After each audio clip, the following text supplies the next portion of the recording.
Good morning all of you. मैं Ghanshyam Dhuria, Gurugram degree college चक 5 BLM Shri Vijayanagar इस YouTube channel में आप सबका स्वागत करता हूं। आज हम BA final year history first आधुनिक भारत का इतिहास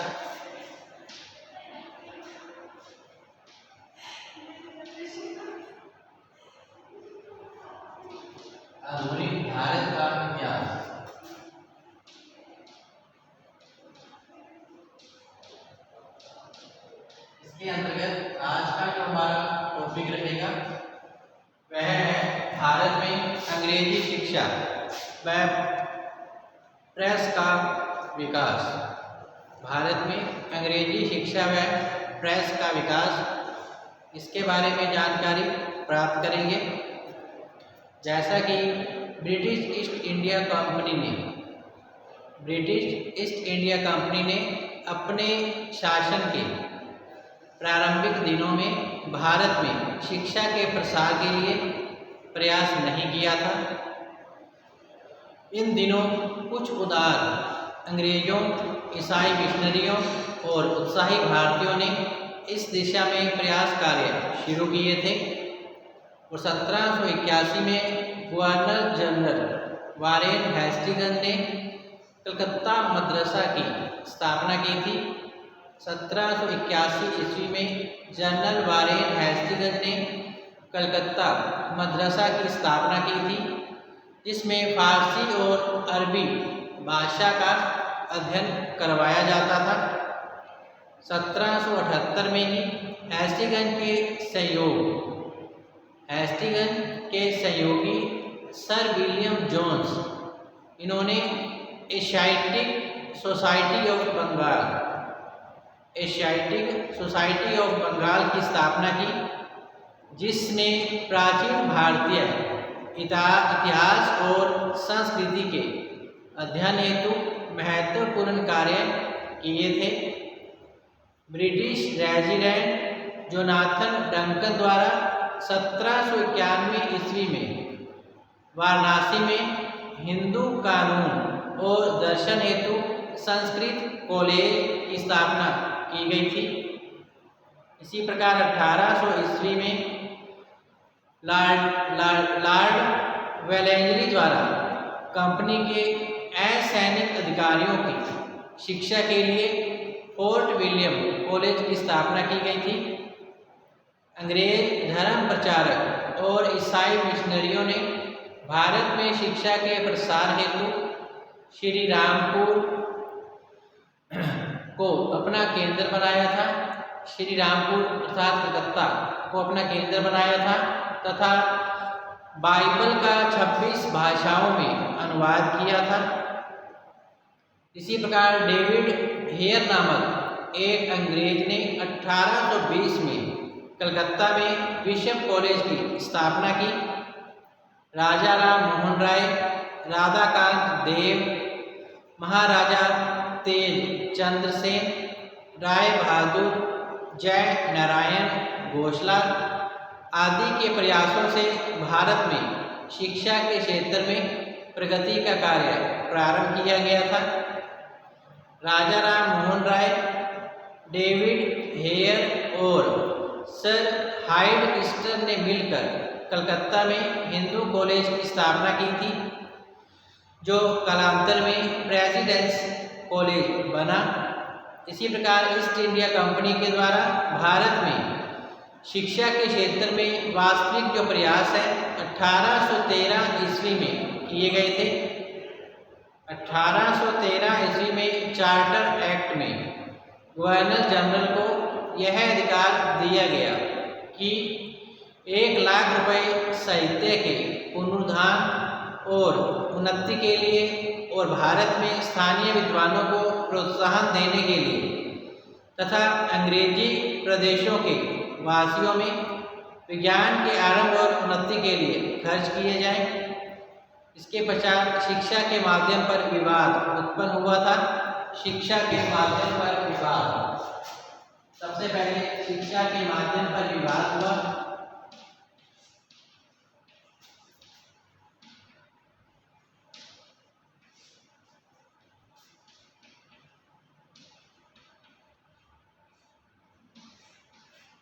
अर्थात शिक्षा का माध्यम क्या हो, तो इसके लिए लोक शिक्षा की सामान्य समिति के 10 सदस्य भारत में शिक्षा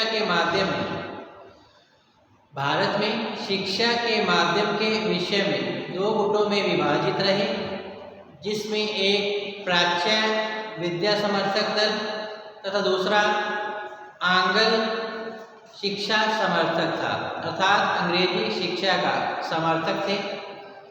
प्राच्य शिक्षा के समर्थकों के नेता जो थे वह H.T. प्रेसेंट, प्राचार्य शिक्षा समर्थन दल के जो नेता थे वह H.T. प्रेसेंट थे तथा H.H. विल्सन थे। प्राच्य विद्या समर्थकों का यह मानना था कि भारत में संस्कृत और अरबी के अध्ययन को प्रोत्साहित किया जाए। भारत में पाश्चात्य विज्ञान और ज्ञान का जो प्रसार है इन्हीं भाषाओं में स्थापित किया जाए। एक और गुट जो बम्बई में सक्रिय था के नेता मुनरो और एल फिंटस ने पाश्चात्य शिक्षा को स्थानीय भाषा में देने की बात कही। दूसरी ओर आंग्लवादी दल ने भारत शिक्षा के माध्यम के रूप में अंग्रेजी भाषा के प्रचार प्रसार पर बल दिया था। वे भारत पर पश्चिमी मानदंडों को पूर्णतः आरोपित करना चाहते थे। भारत में अंग्रेजी शिक्षा का प्रचार प्रसार करना इनका मुख्य उद्देश्य था। इनका विश्वास था कि भारत पर पश्चिमी मानदंडों को पूर्णतः स्थापित कर दिया जाए। अंग्रेजी भाषा को माध्यम के रूप में अपनाया गया तो आने वाले 30 वर्षों में बंगाल के सभ्य वर्ग में एक भी मूर्ति पूजक नहीं रहेगा। इस प्रकार अंग्रेजी शिक्षा पाश्चात्य शिक्षा प्रणाली के माध्यम से भारत में शिक्षा के प्रसार पर बल दिया गया। प्राच्य पाश्चात्य विवादों को उग्र होता देखकर तत्कालीन ब्रिटिश भारत के गवर्नर जनरल विलियम बेटिक ने उग्र होते देखकर उन्होंने अपने काउंसिल के विधि सदस्य मैकाले को लोक शिक्षा समिति का प्रधान नियुक्त कर दिया और भाषा संबंधी विवाद पर अपना विवरण प्रस्तुत करने के लिए कहा गया। तो 2 फरवरी 1835 को मैकाले ने अपना स्मरणार्थ लेख प्रस्तुत किया। मैकाले ने भारतीय भाषा और साहित्य की तीखी आलोचना की और आंग्ल भाषा और साहित्य की इन्होंने काफ़ी प्रशंसा की थी। मैकाले के अनुसार यूरोप के एक अच्छे पुस्तकालयों की अलमारी का एक तख्त भारत और अरब के समस्त साहित्य से अधिक मूल्यवान है।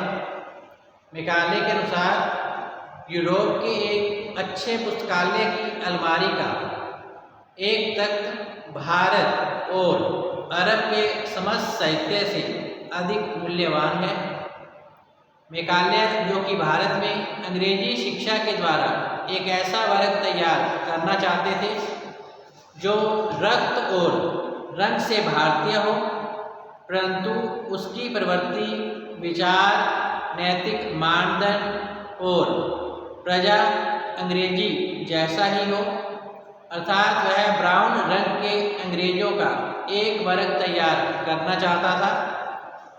गवर्नर जनरल बेटिक को 7 मार्च 1853 को स्वीकार कर आदेश दिया गया कि भविष्य में कंपनी की सरकार यूरोपियन साहित्य को अंग्रेजी माध्यम द्वारा उन्नत करे और सभी खर्च इसी के उद्देश्य से ही किए जाएं।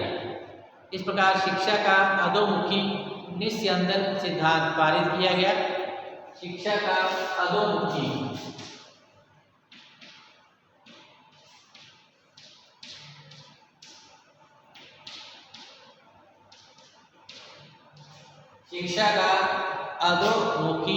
निस्यंदन सिद्धांत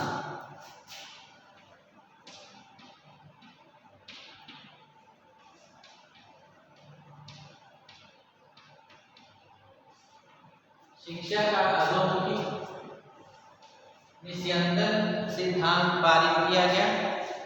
तो शिक्षा के अधोमुखी निस्यंदन सिद्धांत का प्रतिपादन इस उद्देश्य से किया गया कि सर्वप्रथम उच्च वर्ग को शिक्षित किया जाए। इस वर्ग के शिक्षित होने पर क्षण क्षण कर शिक्षा का जो प्रभाव है जन साधारण तक पहुंचाया जाए। शिक्षा के अधोमुखी निस्यंदन सिद्धांत का जो प्रतिपादन है लॉर्ड ऑकलैंड द्वारा किया गया।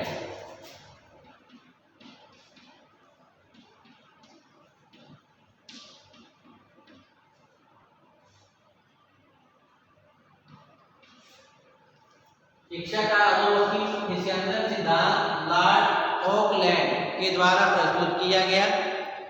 वैसे मैकाले ने भी इस सिद्धांत पर कार्य किया था, लेकिन यह नीति सरकारी तौर पर ऑकलैंड के समय में ही प्रभावी सिद्ध हो पाई थी।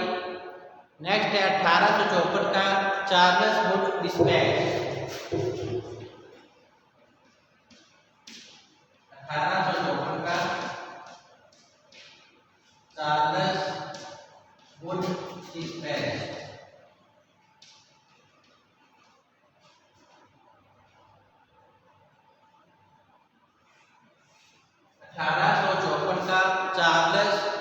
Wood dispatch. तो इस प्रकार शिक्षा के प्रसार का दूसरा जो चरण है लॉर्ड डलहौजी के समय में शुरू किया गया। 1853 के चार्टर एक्ट में भारत में शिक्षा के विकास की जांच के लिए एक समिति का गठन का प्रावधान किया गया। सर चार्ल्स वुड की अध्यक्षता में गठित समिति ने 1854 में भारत में भावी शिक्षा के लिए एक वृहद योजना तैयार की थी, जिसमें अखिल भारतीय स्तर पर शिक्षा की नियामक पत्ति का गठन किया गया था। सर चार्ल्स वुड की अध्यक्षता में गठित समिति ने 1854 में भारत में भावी शिक्षा के लिए एक वृहद योजना तैयार की। अखिल भारतीय स्तर पर शिक्षा की नियामक पत्ति का गठन किया गया था। तो चार्ल्स वुड के डिस्पैच को भारतीय शिक्षा का मैग्ना कार्टा भी कहा जाता है। चार्ल्स वुड के डिस्पैच को भारतीय शिक्षा का मैग्ना कार्टा कहा जाता है। डिस्पैच की प्रमुख सिफारिशें कुछ इस प्रकार से थी। तो आइए देखते हैं 1854 का चार्ल्स वुड डिस्पैच की प्रमुख सिफारिशें क्या रही थी, इसकी जानकारी प्राप्त करते हैं। आइए अब हम देखते हैं चार्ल्स वुड डिस्पैच की प्रमुख सिफारिशें क्या रही। तो नंबर 1 है सरकार पाश्चात्य शिक्षा, कला, दर्शन, विज्ञान और साहित्य का प्रसार करे। सरकार पाश्चात्य शिक्षा,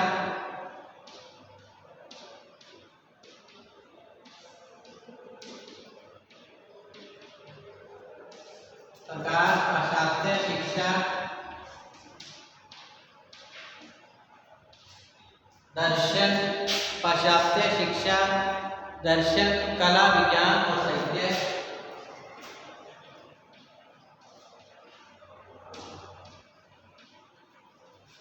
कला, विज्ञान और साहित्य का प्रसार करें।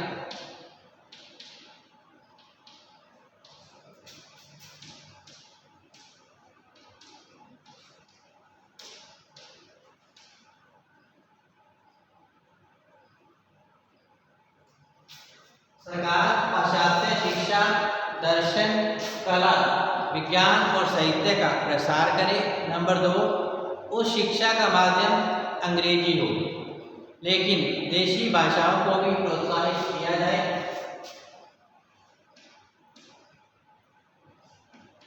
उस शिक्षा का माध्यम अंग्रेजी हो,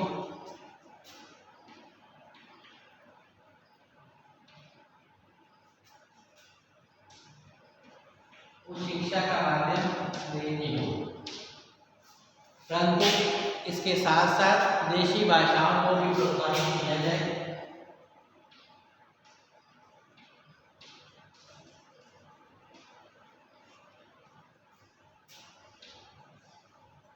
भाषाओं को भी प्रोत्साहित किया जाए।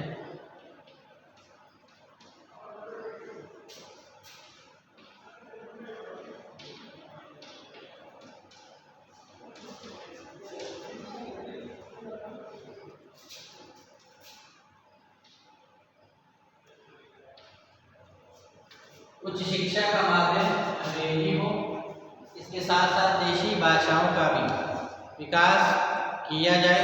तीसरी बात, देशी भाषाई प्राथमिक पाठशालाएं स्थापित की जाए। देशी भाषाई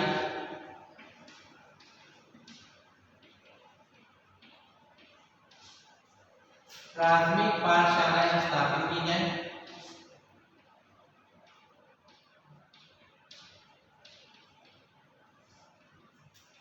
पाठशालाएं स्थापित की जाए।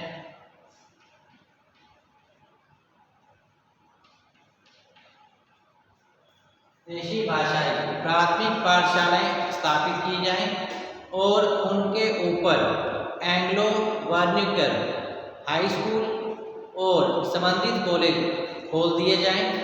इसी प्रकार नेक्स्ट है, अध्यापकों के प्रशिक्षण हेतु अध्यापक प्रशिक्षण संस्थाओं की स्थापना की जाए। अध्यापकों के प्रशिक्षण हेतु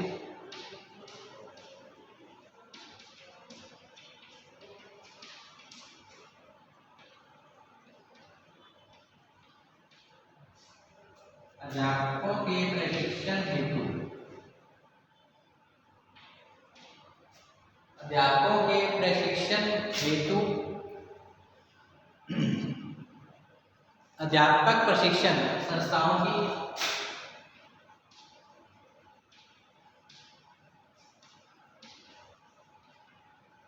अध्यापक प्रशिक्षण संस्थाओं की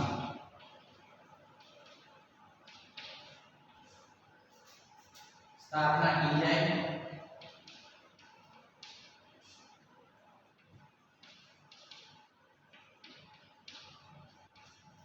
इसके अलावा जो नेक्स्ट सिफारिश थी वह थी महिला शिक्षा को प्रोत्साहन दिया जाए।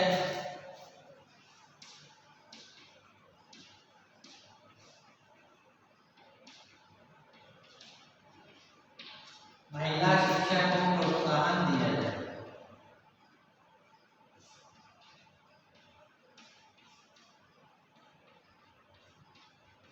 महिला शिक्षा को प्रोत्साहन दिया जाए। इसी प्रकार शिक्षा के क्षेत्र में निजी प्रयासों को प्रोत्साहन देने हेतु अनुदान सहायता पद्धति चलाई जाए। शिक्षा के क्षेत्र में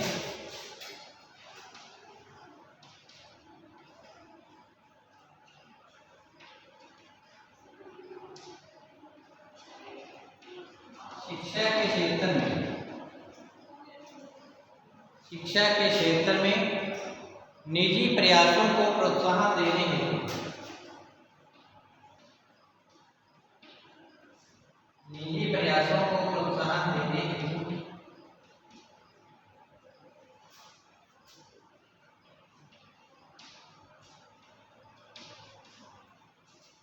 अनुदान की व्यवस्था की जाए।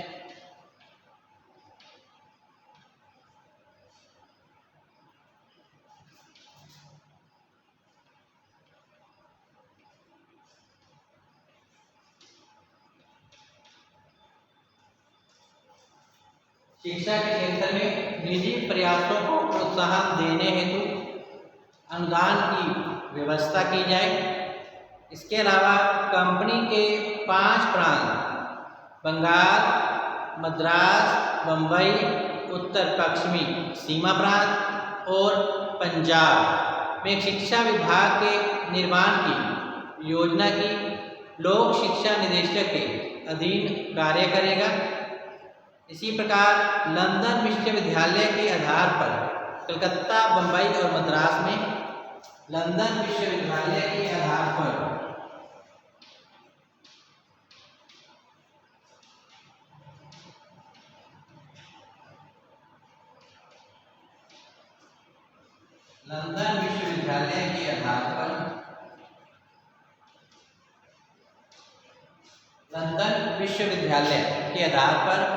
कलकत्ता, बम्बई और मद्रास में 3 विश्वविद्यालय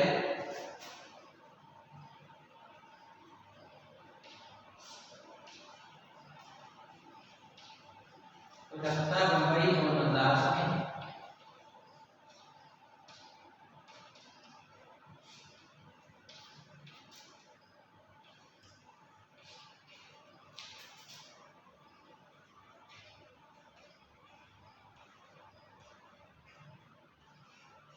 कलकत्ता, मुंबई और मद्रास में 3 विश्वविद्यालय स्थापित करने की योजना, जिनका मुख्य कार्य परीक्षाएं संचालित करना हो।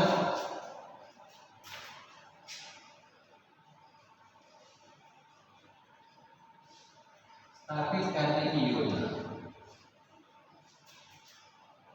जिनका मुख्य कार्य परीक्षाओं का संचालन। तो वुड के डिस्पैच की सिफारिशों के प्रभाव में आने के बाद अधोमुखी निस्यंदन सिद्धांत समाप्त हो गया था। वुड के डिस्पैच की सिफारिशों के प्रभाव में आने के बाद अधोमुखी निस्यंदन सिद्धांत समाप्त हो गया था। इस प्रकार चार्ल्स वुड डिस्पैच की प्रमुख सिफारिशें निम्नलिखित रही थी। आइए अब हम देखते हैं हंटर कमीशन 1882 से 83।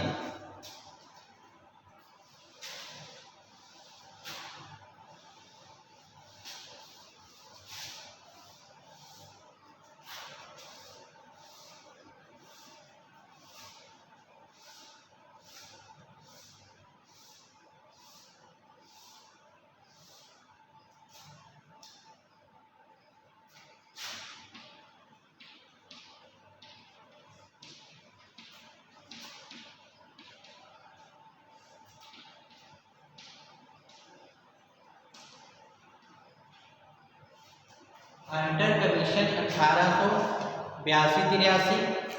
तो लॉर्ड रिपन ने 1882 में W हंटर की अध्यक्षता में एक आयोग गठित किया, जिसका उद्देश्य 1854 ईस्वी के बाद शिक्षा के क्षेत्र में की गई प्रगति का मूल्यांकन करना था कि उसे इस उद्देश्य में कहाँ तक सफलता मिल पाई है। इस आयोग को प्राथमिक शिक्षा के प्रसार के लिए उपाय सुझाने थे। इस आयोग को प्राथमिक शिक्षा के प्रसार के लिए उपाय सुझाने थे। आयोग की सिफारिशें कुछ इस प्रकार की। हंटर आयोग की सिफारिशें।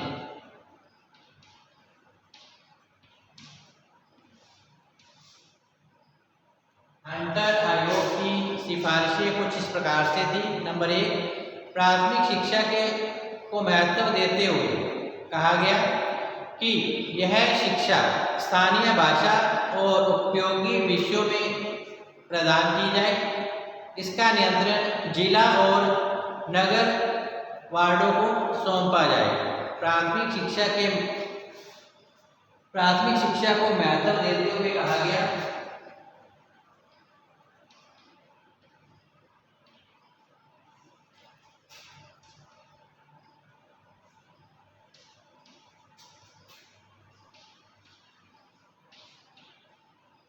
प्राथमिक शिक्षा को महत्व देते हुए कहा गया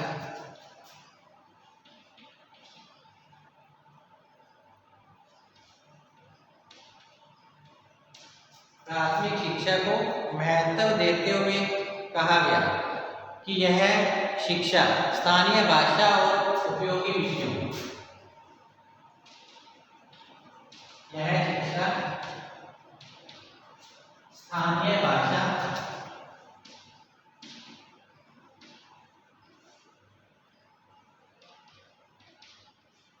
शिक्षा स्थानीय भाषा और उपयोगी विषयों में हो।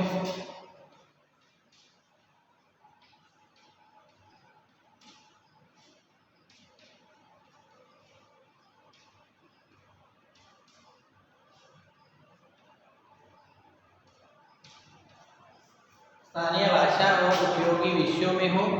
इसका नियंत्रण जिला और नगर बोर्डों को सौंपा जाए।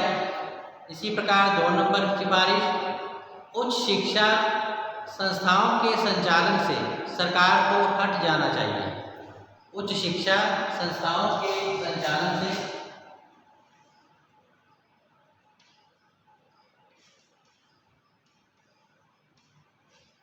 उच्च शिक्षा संस्थान के उच्च शिक्षा संस्थाओं के संचालन से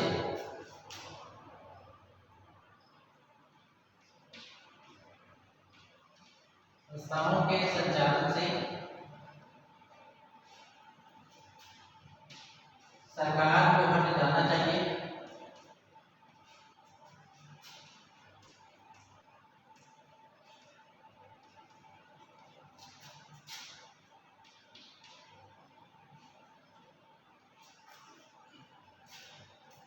सरकार को हट जाना चाहिए। इसकी जगह पर सरकार को कॉलेजों के लिए वित्तीय सहायता और विशेष अनुदान निर्धारित करने चाहिए। इसी प्रकार हाई स्कूलों में प्रवेशिका परीक्षाओं के अतिरिक्त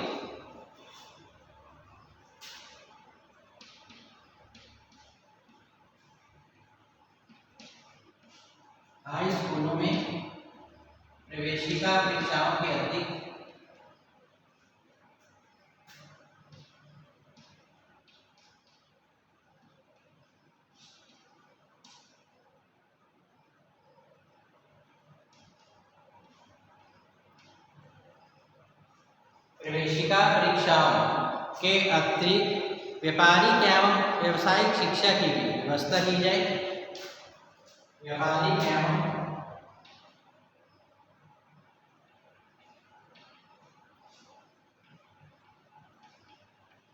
व्यावसायिक शिक्षा की व्यवस्था की जाए।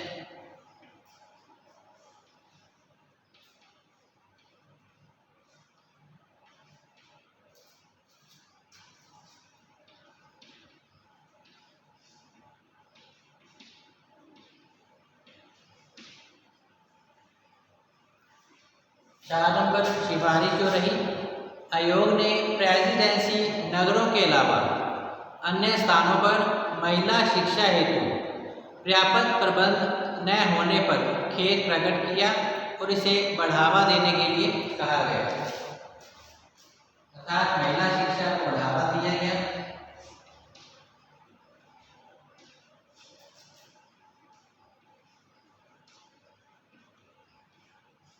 महिला शिक्षा को बढ़ावा दिया गया।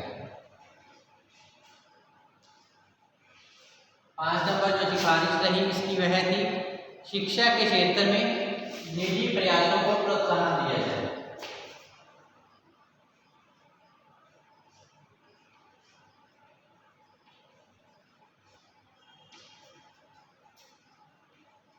निजी प्रयासों को प्रोत्साहन दिया जाए।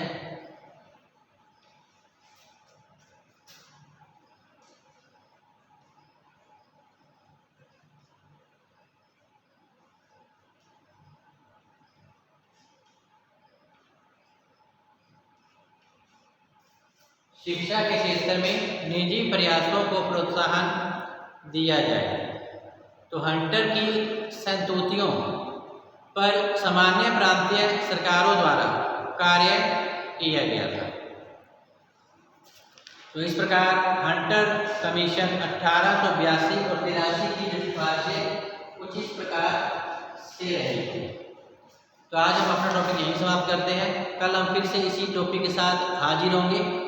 कल हम रेले कमीशन 1902 1913 ईस्वी के सरकारी प्रयास अर्थात सैंडलर आयोग, कलकत्ता विश्वविद्यालय आयोग, इसकी सिफारिशें, हार्टोग समिति 1929, वर्धा योजना, सजन योजना आदि के बारे में जानकारी कल की वीडियो में प्राप्त करेंगे। तब तक आप घर पे रहें, सुरक्षित रहें, पढ़ते रहें। धन्यवाद।